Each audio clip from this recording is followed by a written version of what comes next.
Hey, welcome to OSR Garage. Today I have a 2022 Ford Bronco two-door Outer Banks. I was able to borrow this Bronco from Heller Ford. So if you're interested in any vehicles, they have lots of pre-owned and new vehicles in stock. So give them a call. So as you can see, this is the carbonized gray. This is an Outer Banks. It's a two-door, which I think is the best version of this. I think it looks better. I think it's a lot sportier, and I think it'll be a lot easier to get around on the trails if you're out there. You know, you get some of those tight corners, that four-door is going to have a lot of problem getting in there. So I really like the white Bronco letters on this gloss black grille. It looks really good with this carbonized gray color. And then you've got your guidelines here, so you can actually connect from here up to the top and put some guide wires to help push the brush out of the way if you need to. Everything is body colored except for the bumpers. Get your spare here in the back, which also has the third brake light up above it. Those are the traditional Outer Banks wheels. You've got side steps on here also. This is a hard top. So this one comes with a 2.3 liter turbo engine, and that gives you about 21 miles per gallon. So now we'll take a look at the inside. All right, so you can see here, these have the nice cloth seats. They are very durable. They're very comfortable. It's from what I can tell so far. We're gonna take a drive here in a little bit. The door panels, really nice materials. I like how all of this, even though it is a little bit plastic, it has that high scale look to it. You've got a bungee net right here that kind of holds your stuff in that you need. Steering wheel is just about the same as other Fords. If you've had a Ford before, then this probably looks somewhat familiar to you. This one does have the 10-inch screen in it, so it doesn't have the bigger screen as the higher end models do. You do have a secondary 8-inch digital screen there in the center that has all of your normal information, and you've got a traditional speedometer off to the side. There are the climate control buttons, and you actually do have dual climate control, which is nice. And then you've got your regular normal buttons. You've got your stereo buttons right here, but this is all touchscreen, just like normal. Really nice. Bring up your features, your driver assistance. So you've got lane keep assist, blind spot monitoring, cross traffic alert, driver alert, parking aid sensors. So you've got a pretty good amount of stuff in this Outer Banks. Now, as you can see, the inside of this is really laid out nice. I like this gray metallic looking dash part here, even though it is plastic, but it looks a lot higher end than what it actually is. The dash kind of has a carbon fiber type look to it. Looks really nice. It's your mirror up there, and then you've got your latches for your hood, because this hood is fully removable, which is pretty cool. Or you can just take out the center section that's above your head. Of course, you got cup holders down here in the center. Here is your drive modes, and you've got your four-wheel drive buttons right here, and then you have all of your GOAT modes. There's normal, eco, sport, slippery, mud and ruts, sand. That's a lot of modes that you can go through. It's more than what I was expecting. I only expected to see 3 or 4. So getting in the back is going to be a little bit more difficult than a four-door, of course. So you've got a handle down here on the side that will flip that forward. Then you'll have to slide the whole seat forward to get back into the back. Got a little handle up here on the top, which folds that down. And then you just push it forward just like that. Now, getting in here will be a little bit tricky, but we'll see if we can manage it. Yeah, as you can see, it's gonna be a little tight. So if you've got kids, works good. Adults, probably not so good. A little harder to get in and out.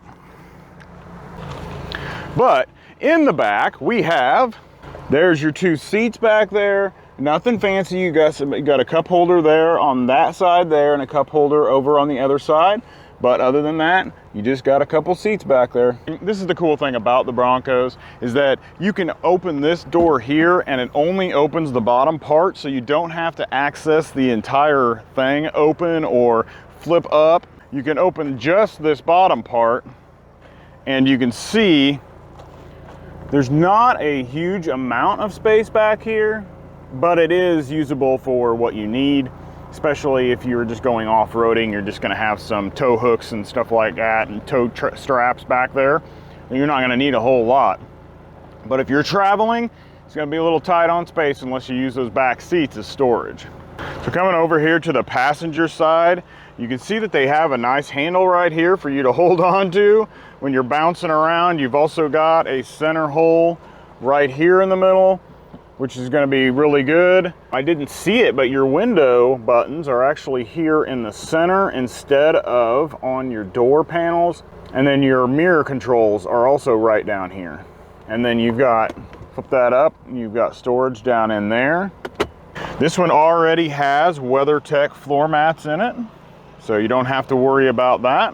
So what do you guys think about this Bronco? Let's go take it for a drive and see how well it does.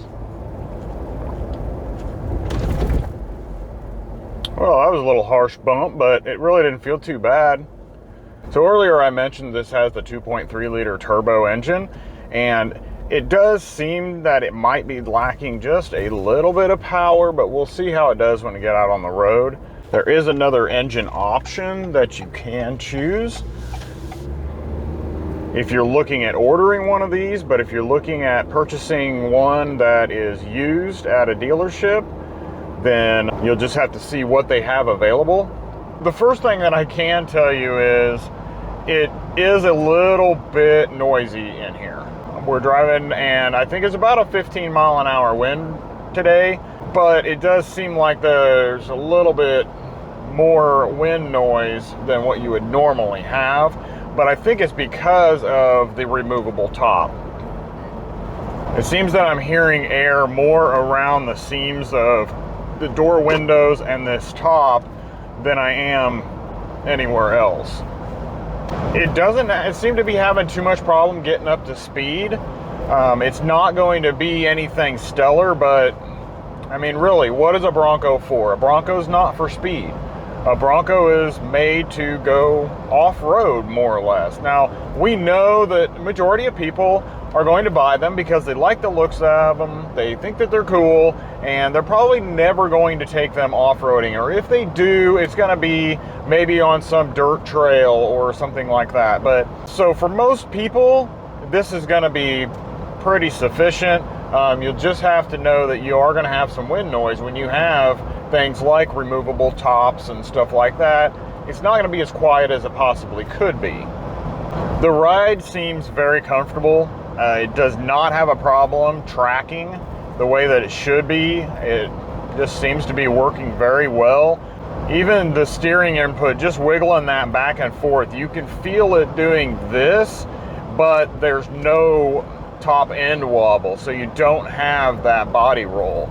It does have a little bit of sway in the body, but I'm sure that that is a lot of the linkage that's ran in these systems to give you more articulation and stuff around corners and when you're off-roading.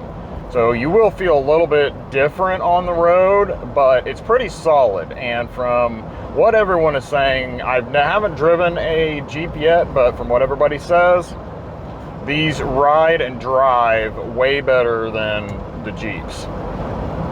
The interior, I think, is fantastic. It's really simple, but it's nice and it looks higher end than what it really should be for an Outer Banks. The seats are fairly comfortable. They seem like they're a little stiff, but that may just be due to being relatively new and they need to be worked in. But they feel like they will hold you okay. They're not as bolstered on the sides as some others.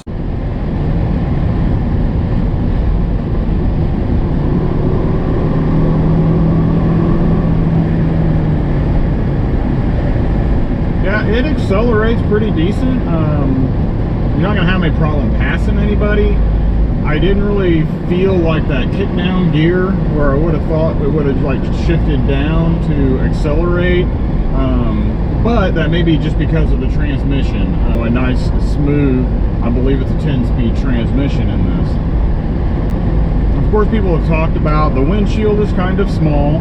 It's not a big windshield by any means, but I don't have any problem seeing out of it. The rearview mirror does seem like it's a little on the low side. Braking's good, don't have to grab the steering wheel. Really nice. Didn't want to pull to one side or the other. Gonna go in here and turn around.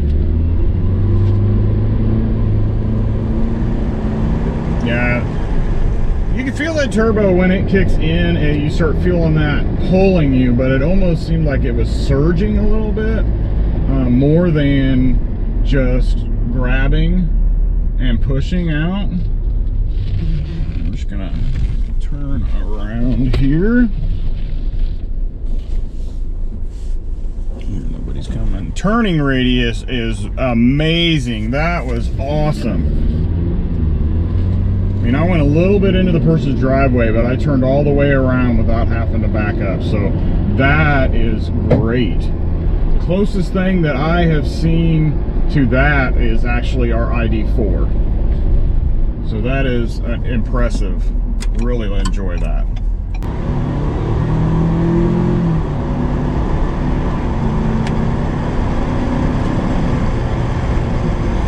Yeah, it's not a speed demon by any means, but like I said, that's not what this is for. This is going to be a great car for maybe a family with has small children. Not so much for adults. It's going to be hard to get adults in and out of the back there. So if you have high school kids, I would suggest going ahead and getting the four-door. But other than that, you know, it's a great vehicle. It's comfortable to drive. It's, you know, like in my case, it's just me and my wife, and we have our nieces or nephews or something like that every once in a while. It would be perfectly fine to throw them in the back. But other than that, it would be great for us if we wanted something just extra. But it's very comfortable, very nice drive.